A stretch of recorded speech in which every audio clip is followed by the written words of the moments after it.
By virtue of the powers granted by the Privy Council, the Royal Conservatoire of Scotland is this day holding a congregation for the conferment of degrees. Our ceremony begins with the conferment of an honorary degree. The authority of degree awarding powers resides with the academic board of the Conservatoire, which may confer an honorary degree of doctor upon any person it considers has made a truly outstanding contribution to their profession and whose achievements richly deserve high distinction and recognition. I now invite Lord Valence of Tummel, Chairman of the Board of Governors, to introduce the sponsor for the honorary graduand. Principal Sharkey, I now invite Hugh Hoggart, Director of Drama, Dance, Production and Screen, to sponsor David Tennant for the degree of Doctor of Drama.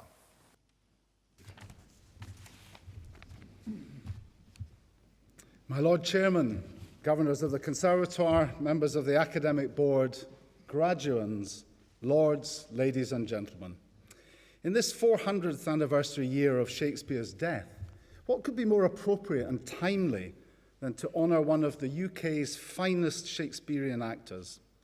Timely indeed, but not simply because of the anniversary. The time itself, our time, is suddenly and thoroughly out of joint. In fact, it's gone all Shakespearean on us. A divided kingdom, warring factions, the people muddied, thick and unwholesome in their thoughts and whispers. And in the events of but a few days ago, equivocation, vaulting ambition, betrayal of friendship, political assassination. I mean, who would ever have thought to cast Michael Gove as Macbeth? And then there's the tragical, comical, historical, now pastoral Clown Prince himself, Hal and Falstaff rolled into one, Boris Johnson. The arch-equivocator, simultaneously writing a biography of Shakespeare and leading a successful Brexit campaign when, at one fell Govian swoop, he became the heir apparent, destined never to ascend the throne, quoting Julius Caesar as if he were Burbage playing Hamlet. You couldn't make it up. Who would now dare to say that Shakespeare is no longer relevant, his language too difficult, or his storylines too fanciful? Today on Twitter, there are strong linguistic echoes of the bard's ability to craft a telling insult, with David himself playing a leading online comic role, reading Scotland's responses to Donald Trump. If you haven't seen it yet, get Googling. We are a nation of wordsmiths, it seems, and David has lent us his voice. He generously lent the Conservatoire his voice recently too, recording a speech from A Midsummer Night's Dream for incorporation into our own multidisciplinary celebration of Shakespeare's anniversary, Dream On. But it's not just for Shakespeare that we honour David today. Although this RSC board member has played many leading roles, including most famously and recently Hamlet, Benedict, and Richard II. The Guardian described his Richard II as mesmerising and his Dane as a Hamlet of quicksilver intelligence, mimetic vigour, and wild humour. Yet under the mad capriciousness, Tennant implies a filial rage and impetuous danger. Nor is it solely for the rest of his stellar acting career, in which he has earned screeds of Best Actor nominations and awards, nor for Harry Potter and Broadchurch, or even his enduring fame as the most popular Doctor Who of all. Not for countless radios, huge numbers of audios and voiceovers, charity broadcasts, talk shows, comedy shows.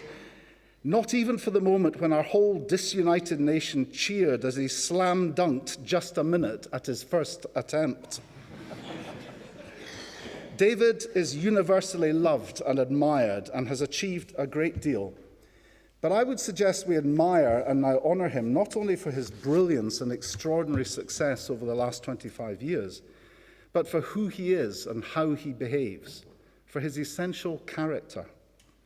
And it seems proper as well as timely to so honour him as we observe the carnage wreaked in our political arena by personal ambition, and we sit gazing at the news broadcast, wondering what on earth tomorrow may bring. It's an interesting word, character, meaning both the mental and moral qualities distinctive to an individual, and of course, a part in a play, an imagined person in a fiction, in a dream of passion. Who would ever have dreamt that the young David MacDonald, born on the 18th of April, 1971, to his parents Helen and Sandy, would have generated quite such a list of achievements and widespread public esteem before the age of 45? Actually, there were clues and characteristics aplenty. In his unwavering childhood determination to become an actor, inspired, incidentally, by his love of Doctor Who, this caused his parents some disquiet. But according to David, as he didn't seem to be much good at anything else, they supported him all the way. In his 7 years commitment to RSAMD Drama Juniors before applying for the big school and the BA Dramatic Studies, and in his application, a recommendation from the rector of Paisley Grammar. Deemed well above average intellectually by the staff who teach him, they also rate him very highly for diligence and reliability. Good health, good home. He is a mature and self-disciplined young man who could well be very successful in his chosen course of study.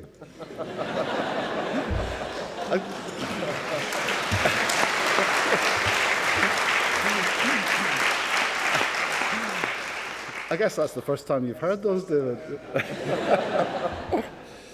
In David's own words, I was determined to go to drama school from as early as I can remember being aware that there was such a thing. And I loved it.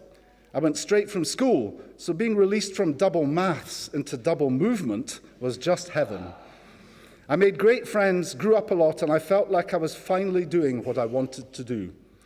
He also says he felt like I was bluffing a lot of the time, and that worried me for years until I realized that that is the natural state of being in this profession. When I asked him what appealed to him about drama in the first place, he said he liked hiding in the security of being someone else. It allows you not to have to admit to your own inadequacies and deficiencies whilst wallowing in and exaggerating other people's. This early feeling of bluffing, or indeed of hiding in the security of being someone else, seems to me to be not so much a sign of weakness or a lack of commitment to the vocation of actor, but rather the natural reaction of someone who is strong enough to admit doubt and clear-sighted enough to recognize the imperfections of the human condition, including his own. Someone, paradoxically, who is not afraid to be authentically himself. At the Academy, his work was recognized to be consistently excellent, and he himself diligent, reliable, and hard-working. As a guest director, I had the personal pleasure of witnessing this at first hand and subsequently working with him early in his professional career. I would contend that as well as his exceptional ability, David's exemplary professionalism and generosity as an artist and as a human being has been the rocket fuel that has propelled him to such heights. It's a high-octane blend, spiced as it is with humility and uncertainty, as well as enriched with determination, moral purpose, and a sense of social responsibility. These latter values he clearly inherited from his upbringing in that good home of his childhood. He has also amazingly found time in such a busy professional career to create, like his beloved parents before him, his own good home with his wife Georgia and their 4 children. As further corroboration of my own view of this man before you, I would like to finish by quoting another graduate of this parish, his friend, actor and writer Alan McHugh. David is one of the good guys. In the 28 years since we met as first-year students at RSAMD, I've never met anyone who has grudged David what he has achieved. This is because David is an honest, generous, dedicated, selfless, hard-working team player. And when he takes these personal qualities into the rehearsal room and on stage, that's what makes him the success he is as a professional, as an actor. Crucially, he also maintains an essential degree of the healthy cynicism needed to stay sane in this business. While he takes his work very, very seriously, David has always had a great sense of humor and endless capacity for silliness. He is very aware that much of what we do on a daily basis is utterly ridiculous. As Kenny Ireland once said, we're still just playing cowboys and Indians and getting paid for it. Oh, and on top of all that, he has natural instinct and talent, which you cannae teach, says Alan McHugh. For all of the above, and as one of Scotland's finest recent exports who transcends borders and boundaries, exemplifies the spirit of collaboration and community, and wins hearts wherever he goes, it is with great pleasure that I ask the Principal to confer the degree of Doctor of Drama honoris causa upon David Tennant.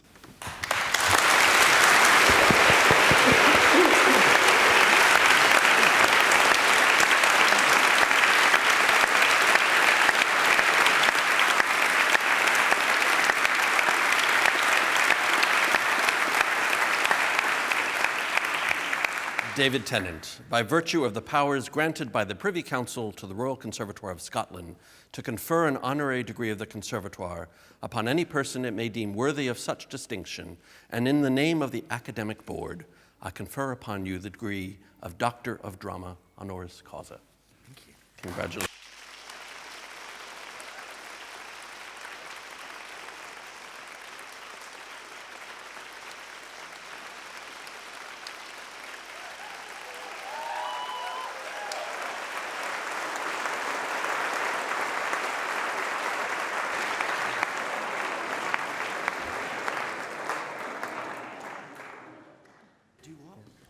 We watch her.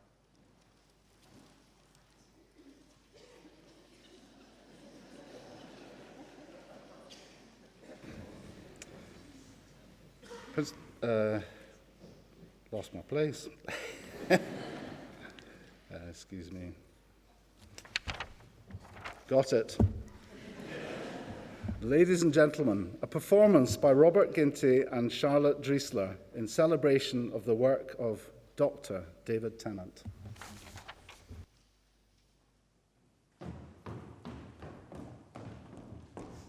Lady Beatrice, have you wept all this while?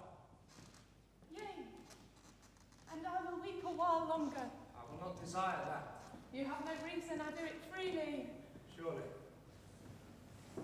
I do believe your fair cousin is wrong. Oh, how much might a man deserve of me that would right her? Is there any way to show such a friendship? A very even way, but no such friend. May a man do it? It is a man's office, but not yours. I do love nothing in the world so well as you. Is not that strange? As strange as the thing I know not. It were as possible for me to say, I love nothing so well as you, but believe me not. And yet I lie not. I confess nothing, nor I deny nothing. I am sorry for my cousin. By my sword, Beatrice, thou lovest Do me. not swear and eat it. I will swear by it that you love me, and I will make him eat it that says I love not you. You not eat your word. With no source that can be devised to it. I protest, I love thee.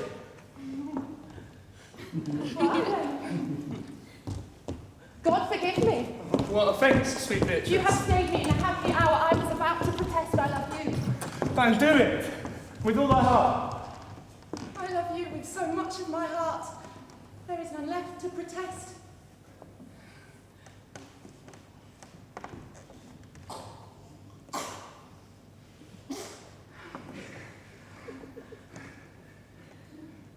Come, bid me do anything for thee. Kill Claudio.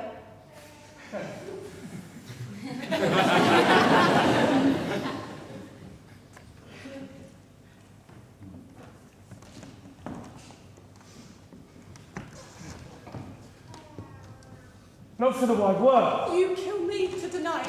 Farewell. Hurry, sweet bitch. I am gone, though I am here today. No loving you may. I pray let me go. Yes. In faith, I will go. Hurry. Sweet Beatrice. By this hand, I love thee.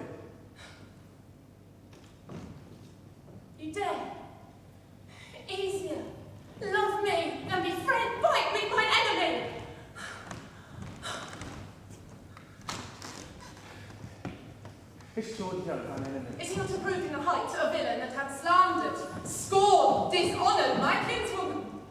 Oh, that I were a man! What?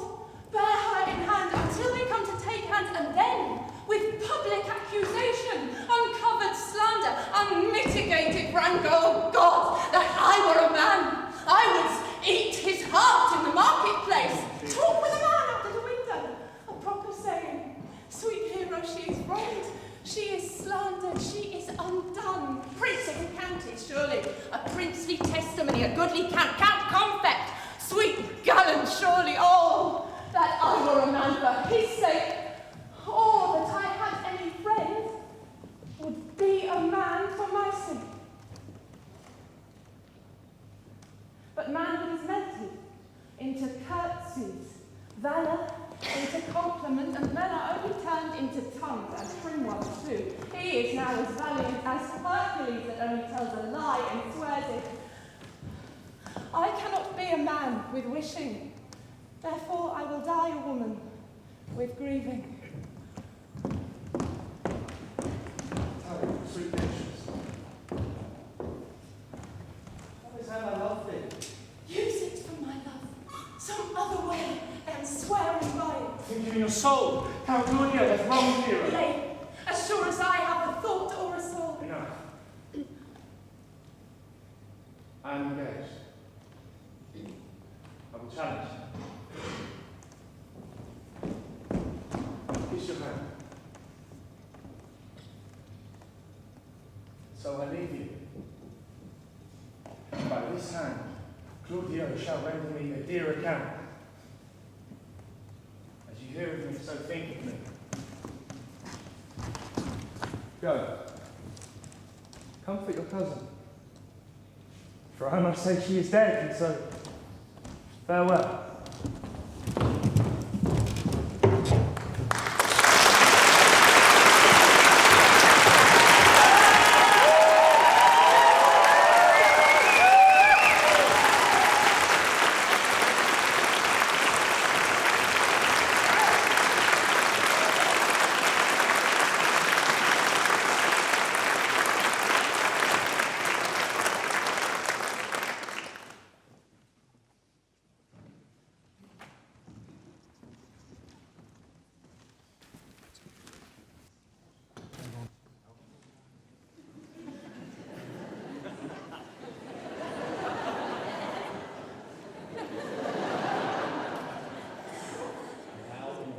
Tennant to address our graduates.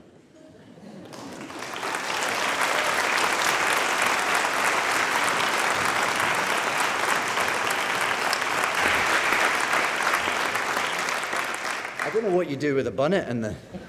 It's very nice. Thank you. Thank you, Hugh, and thank you, Alan, for all your lovely words. I mean, you make me blush. And thank you, Doris, thank you. Everyone's a critic. No, I'm very humbled and rather gobsmacked. I've rather had the breath taken out of me. Thank you for that wonderful performance as well. That was brilliant. I wish I'd seen that before I did Much Ado About Nothing, because that's clearly how you do it. I look forward to seeing you in a full production before too long. It's quite hot being clever, isn't it? As an actor who has managed to join the jobs up reasonably successfully for a number of years, you do often get asked for advice, which I suppose is absolutely understandable in an industry that has no apparent logical career path or sequence of promotion. Those starting out are looking for the map. You're looking for the key that's going to unlock the door to the secret club. The distribution of spoils in the acting profession seems so random, so often unconnected to ability or to merit. And there appears to be no justice. The hardest working are too often overlooked for the careless and the lazy. So I absolutely understand the desire for a nugget of clarity, for something that will cast some light, that will throw a chink of illumination into the murk, because it's scary. It's scary where you all are now. Scary to be entering into a profession that seems illogical. And there must be something you can intuit to give yourself a chance. or an advantage, some hope. So I am often asked for advice, and I almost always don't give any.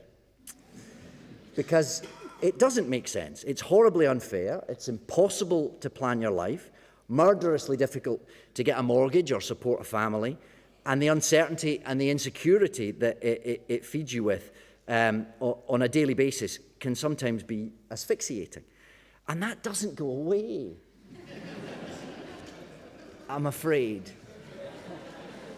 25 years after I graduated from this place, I still feel like every job I managed to snag is going to be my last one, and that every good review is just a stay of execution, that any day now I'll be tapped on the shoulder by the acting police, told I've been found out and asked to surrender my equity card. And get an equity card, unions, we need them. So in thinking about what I might say today, or to inspire, at the very least inform, the next generation of Scotland's actors, I find myself scrabbling around for a few certainties that I've managed to distill from hawking myself around for the last quarter century. I think I have 3. So, in the interest of full disclosure, here they are. Number 1, it's a marathon, not a sprint. Some of your classmates will take off in a blaze of glory. They will be courted by agents, by casting directors. They'll be deluged with offers of leading parts, film roles, television series. Their stratospheric rise will leave you feeling lost and insecure.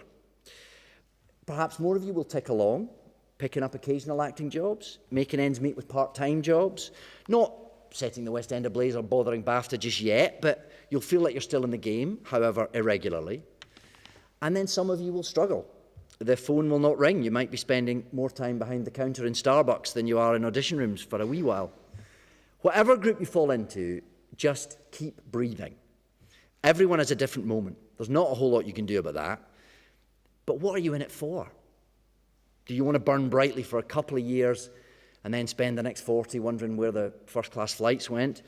Or do you want to still be acting when you're 75, full of stories to bore drama leavers with? It's a marathon, not a sprint. Number 2, don't be late, learn your lines, and be nice. Because there are plenty of actors who don't do any of those things, and some of them are very successful, but they don't get asked back. And the second their stock drops, they disappear without trace. The runner that brings you a coffee next week will be running the BBC in 10 years' time. Be nice, be on time, learn your lines. Everything else is forgivable. Number 3, if there's anything else you think you can do, then do that.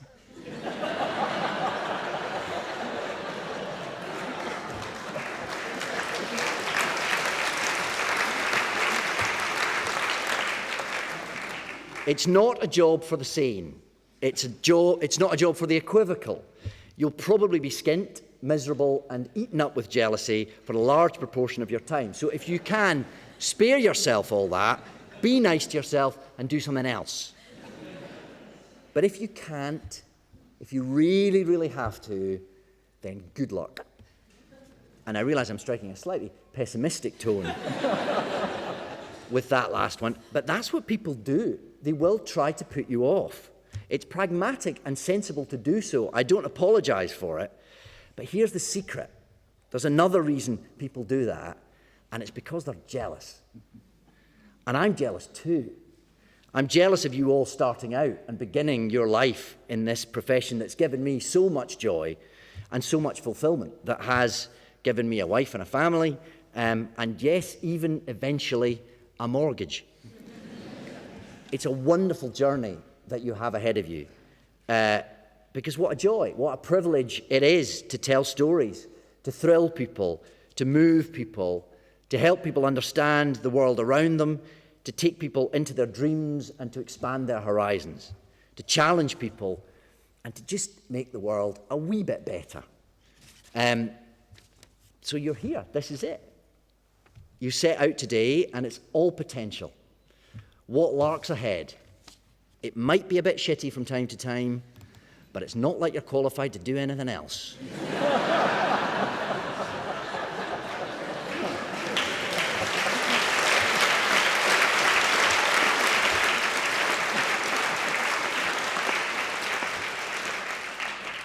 So keep breathing.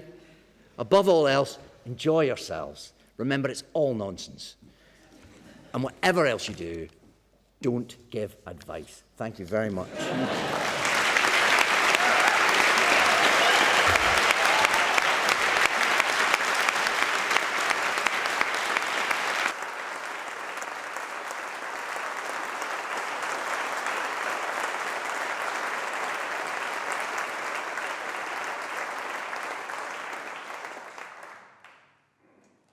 I now invite Lord Valence of Tummel, Chairman of the Board of Governors, to sponsor Eileen Mackay for the award of Companion Emeritus of the Royal Conservatoire of Scotland.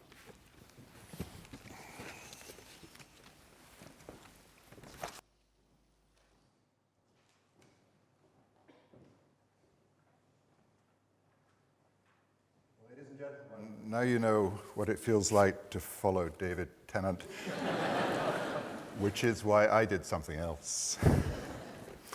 The Conservatoire's Board of Governors created the award of Companion Emeritus to acknowledge outstanding individuals, staff, governors, or trustees who are nearing retirement, have recently retired, and who have made an outstanding contribution to the Conservatoire over a period of time.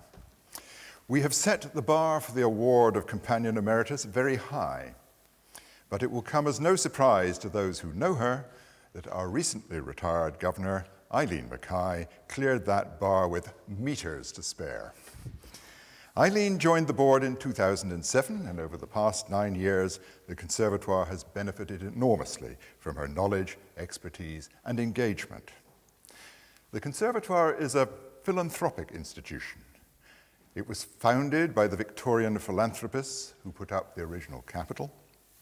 Its form of teaching is based upon the concept of philanthropia, the love of humanity, which ran through ancient Greek education. And our lay governors are philanthropists too, in the sense of giving freely of their time and expertise. Those lay governors are often neither seen nor heard, but without their contribution, today's outstanding graduates would simply not have been able to enjoy the unique and world-class experience that the Royal Conservatoire of Scotland now affords. After 6 years as a governor, Eileen became a vice chair in 2013. She has been a member of the board's audit committee, its finance committee, and she's convened our remuneration committee. She also set up and convened our financial sustainability group. But beyond her outstanding committee work, she has always been ready with wise counsel and constructive challenge, not least to the chairman. These are largely unseen roles, but they underpin the prime academic and teaching aspects of the institution. There's a lot written about standards expected in public life. I'd like to quote here from the Code of Good Practice to which all higher education institutions subscribe. Members of governing bodies should at all times conduct themselves in accordance with accepted standards of behavior in public life, which embrace selflessness, integrity, objectivity, accountability, openness, honesty, and leadership. There is no better embodiment of those ideals than Eileen Mackay, and with that in mind, I shall do the business. Eileen, on behalf of the governing body, I confer upon you companionship emeritus of the Royal Conservatoire of Scotland. Eileen, congratulations.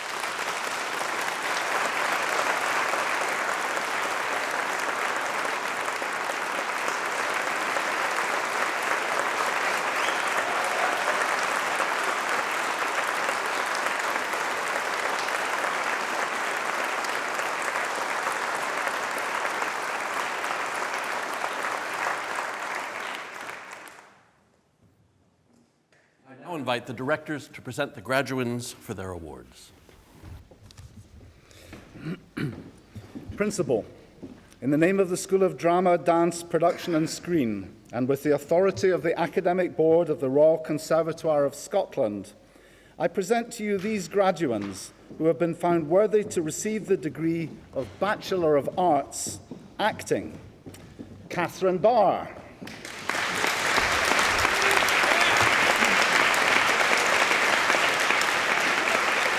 Nicholas Barton Wines.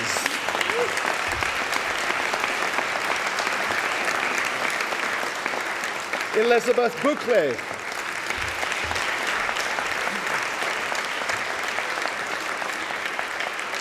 Colleen Cameron.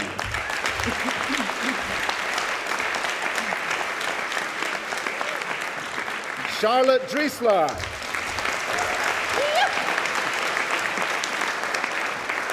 Robert Ginty.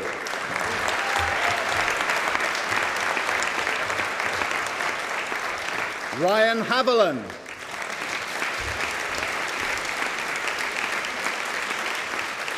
Connor Hines.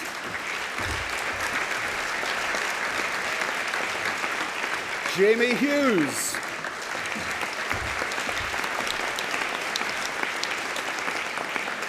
Alex Kampner.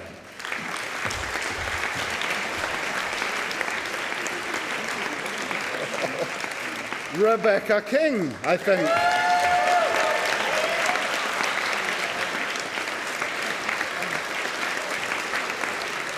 Emilia Conradson.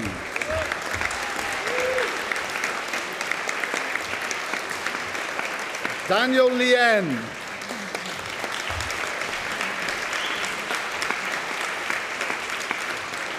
Rebecca Lumsden.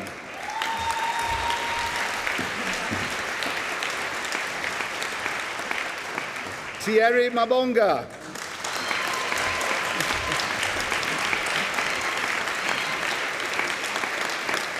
Matthew McGill.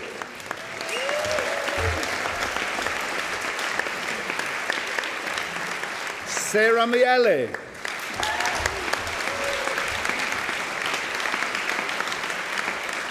Stephen Mosley.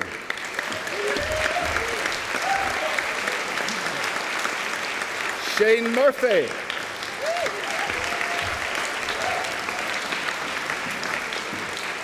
Timothy Pollock.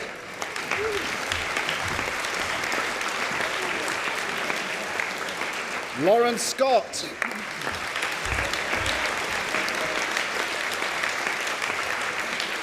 Chloe Ann Taylor.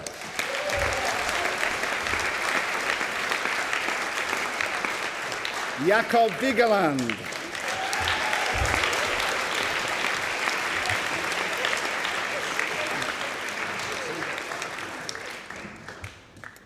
With the authority of the Academic Board of the Royal Conservatoire of Scotland, I present to you these graduates who have been found worthy to receive the degree of Bachelor of Arts, Production Arts and Design. Barbara Binkowska.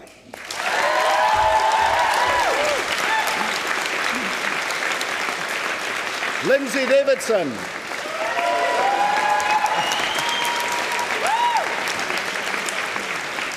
Emma Douglas.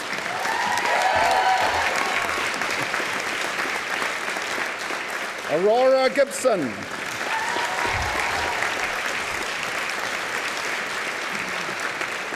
Emma Green.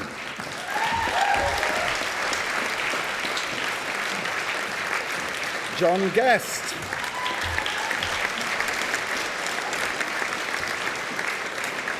Zoe Jack.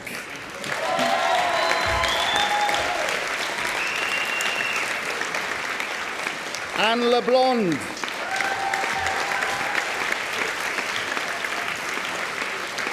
Catherine McLaughlin.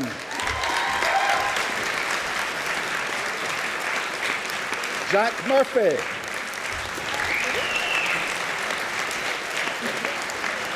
Duncan Perkins.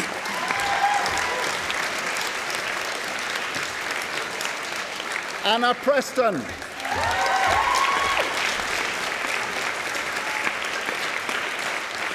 Lisa Roxborough.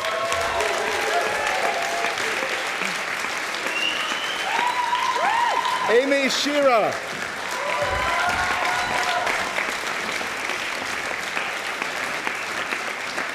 Martha Steed.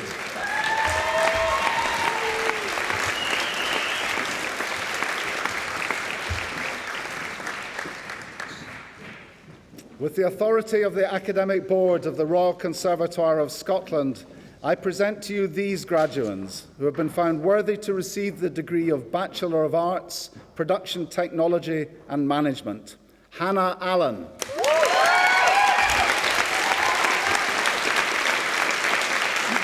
Rory Boyd.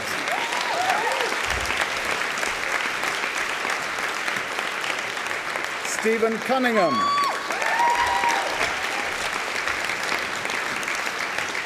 Amy Donaldson.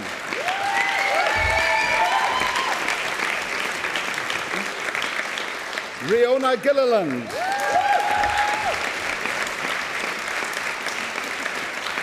Ryan Greenfield.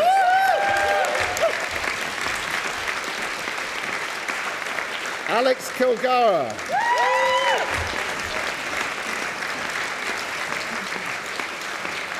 Laura Mason.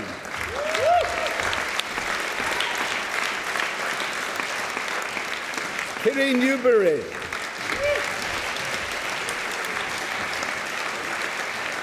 Sean Quinn.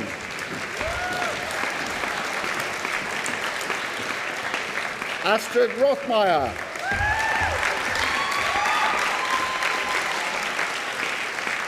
Neil Smith.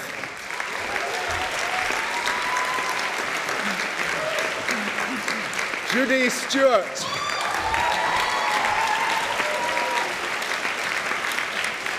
Daniel Thompson.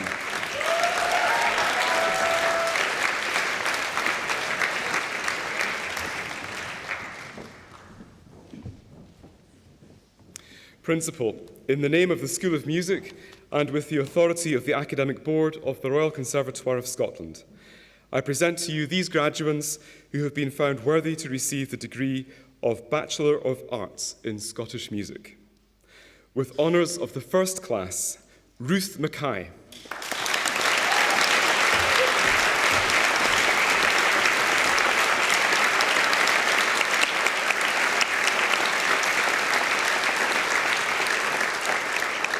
Hannah Rarity.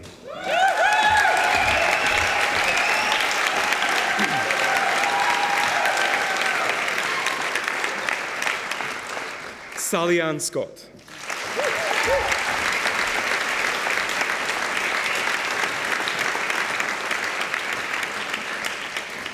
Sarah Simpson.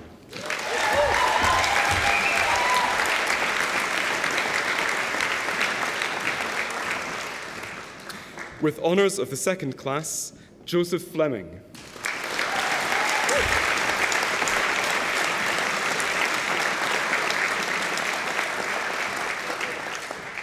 Eric Linklater.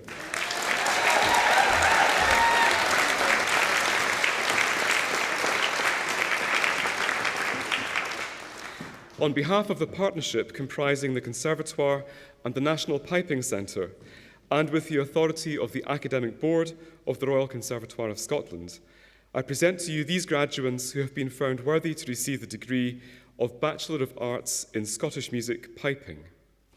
With honours of the first class, Connell McDonough.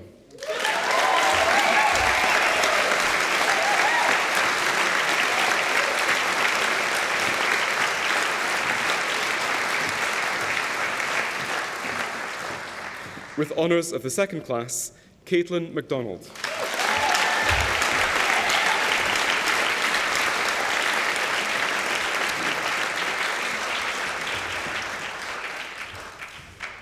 Principal, in the name of the Director of Academic Innovation and with the authority of the Academic Board of the Royal Conservatoire of Scotland, I present to you this graduate who has been found worthy to receive the Postgraduate Certificate in Learning and Teaching in Arts Education. Carol Williams.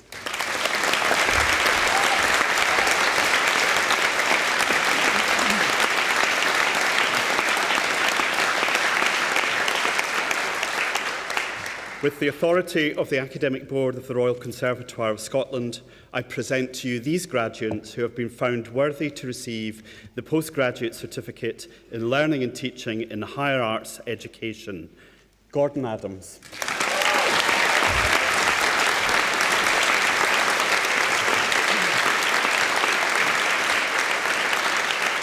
James Beaton.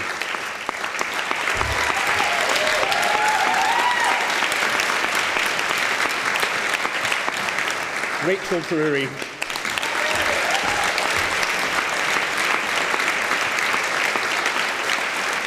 Trent Pym.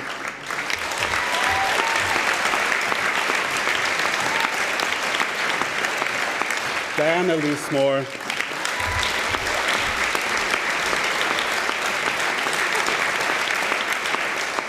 And Catherine Mackey.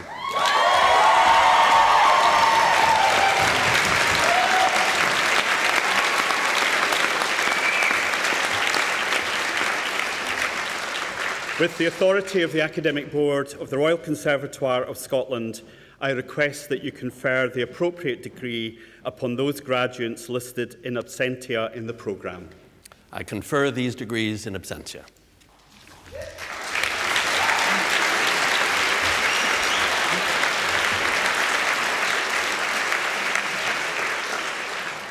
Principal, I present to you the winner of the James Bridie Gold Medal for the best performance in the final programme of the BA Acting, Chloe Ann Taylor.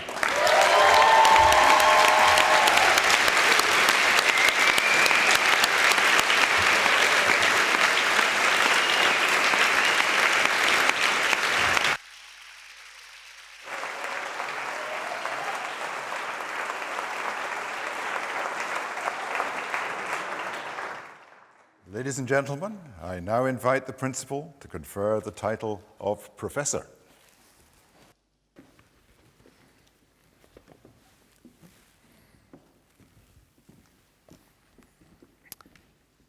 Having been found worthy of the distinction, I confer upon you, Margaret Bennett, the title of Professor of the Royal Conservatoire of Scotland, Spartum Nactus es Hunc Exona. I, Margaret Bennett, Professor of the Royal Conservatoire of Scotland, faithfully promise that I shall fulfil the duties and responsibilities entrusted to me here in the service of music to the best of my abilities. Congratulations.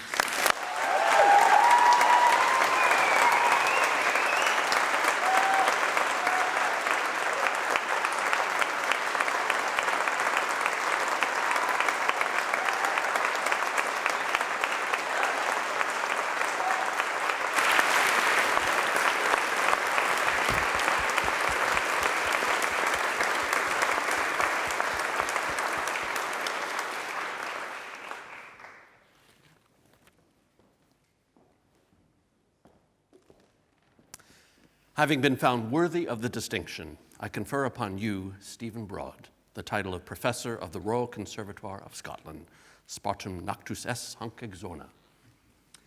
I, Stephen Broad, Professor of the Royal Conservatoire of Scotland, faithfully promise that I shall fulfil the duties and responsibilities entrusted to me here in the service of research to the best of my abilities.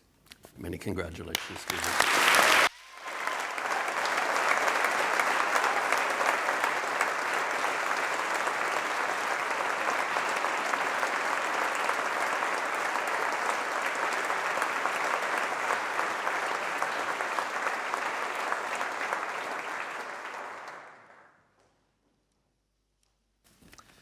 Having been found worthy of the distinction, I confer upon you, Maggie Kinloch, the title of Professor Emerita of the Royal Conservatoire of Scotland, Spartum Nactus es Hunc Exona. I, Maggie Kinloch, Professor Emerita of the Royal Conservatoire of Scotland, faithfully promise that I shall fulfil the duties and responsibilities entrusted to me here to the best of my abilities. Many congratulations and thank you.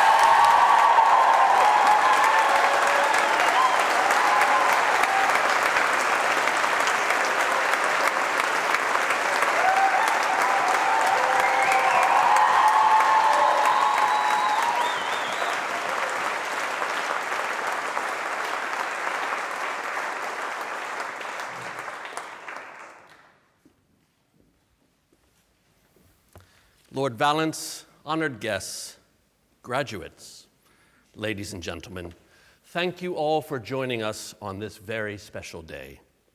May I start by offering my warmest congratulations to you, members of the Royal Conservatoire of Scotland's class of 2016. Congratulations.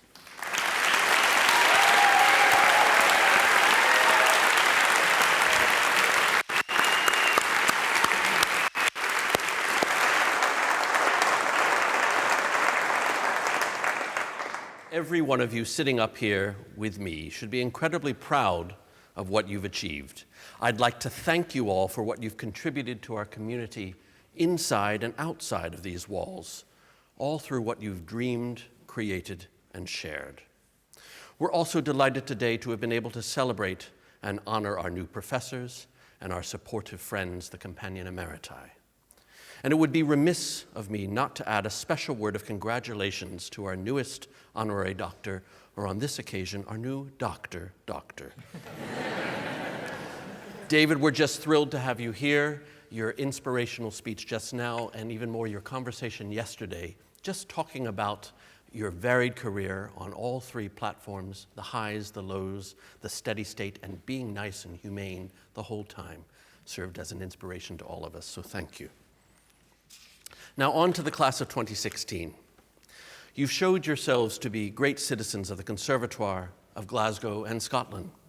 As you go from here to be citizens of the world, it will be with our love and encouragement to be the best that you can be.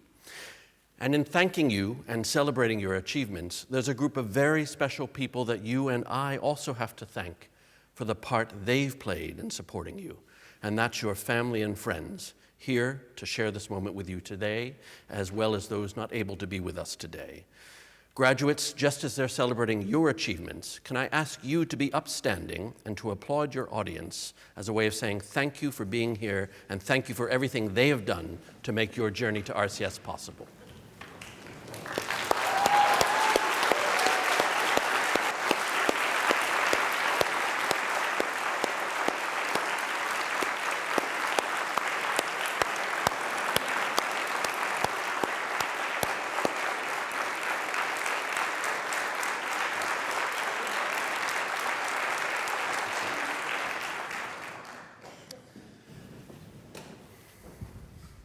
This is the moment in the speech where I'm supposed to address the graduates directly and offer, I hope, some words of wisdom. Given recent events and given the great uncertainty which now seems to be a permanent but ever-shifting fixture in all of our lives, I don't mind saying to you that giving advice feels at times like a pretty tough and almost impossible task. Like some of you, perhaps I've felt great moments of anger and despondency over the last few weeks, possibly more intensely than any time I can remember before. I've worried that so many of the values that you and I share and cherish, like those of equality, of empathy, of breaking down rather than building up barriers, are being callously disregarded wherever we care to look. It truly saddens me that in the last few weeks alone, we've seen horrific violence in Orlando, Turkey, Bangladesh, and Baghdad, just to name a few. And the US presidential elections, and then here in Britain's post-Brexit febrile environment, we've seen too many examples of Jonathan Swift's aphorism that falsehood flies and the truth comes limping after it. As human beings who live for creativity, empathy, and collaboration, this is not a world we choose to recognize. As we see people retreating into prejudice, tribalism, and intolerance, we should be reminded of the words from the recently deceased Nobel Prize-winning author Elie Wiesel. He warned us all that the opposite of love is not hate, it's indifference. On behalf of the Royal Conservatoire of Scotland community, I say to all of you that we are and we remain resolutely international and people-centric in our community and our outlook. We exist to break down barriers and to find places of meaningful connection between people, between places, and as you know, especially here, between art forms. Every person with the greatest potential to thrive here is welcome here, regardless of the color of their national flag or their skin, regardless of their faith, regardless of their economic background, their gender, or their sexuality. As Scotland's National Conservatoire, this has been our mission, it is our mission, and will continue to be our mission, regardless of those who say and do otherwise in this world. Ladies and gentlemen, the world is always welcome here at Renfrew Street, and we are all the better for that. So, as the new graduates of the Royal Conservatoire of Scotland, you now go into these uncertain times. And I encourage you to use everything that this place and the people that you have encountered here in this city and this nation have given you over the last few years. Use your art, for it is art that enables us to express love and all ranges of emotions more deeply, more effectively than a simple written or spoken word, far more than these ephemeral posts, text, and Snapchats. As our populations grow, as different peoples formerly kept apart come together, art builds bridges. It explains actions and motivations, and it shares joy. And at a time when too many people feel they have no voice, that they're at the mercy of events and decisions beyond their control, and at the point where they just might lose hope, we artists give them voice, and perhaps with a fair wind, restore their hope. We articulate what people find too painful to say. We speak truth to power, we convene ideas, and we create communities when forces have set them asunder. We capture joy, we imprint memories, and we reveal hidden truths. In short, the world needs us. It needs you, perhaps more now than ever before.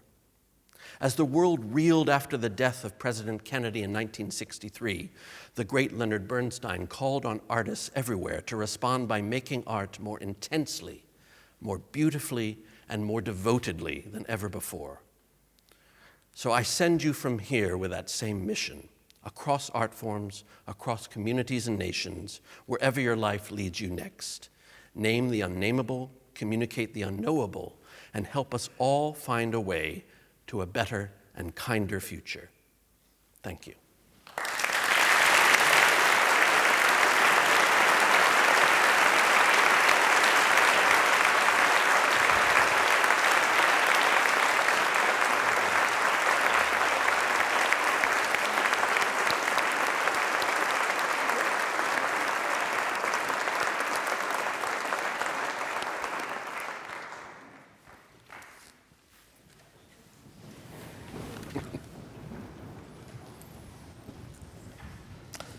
This congregation is now ended. Please be upstanding for our graduates.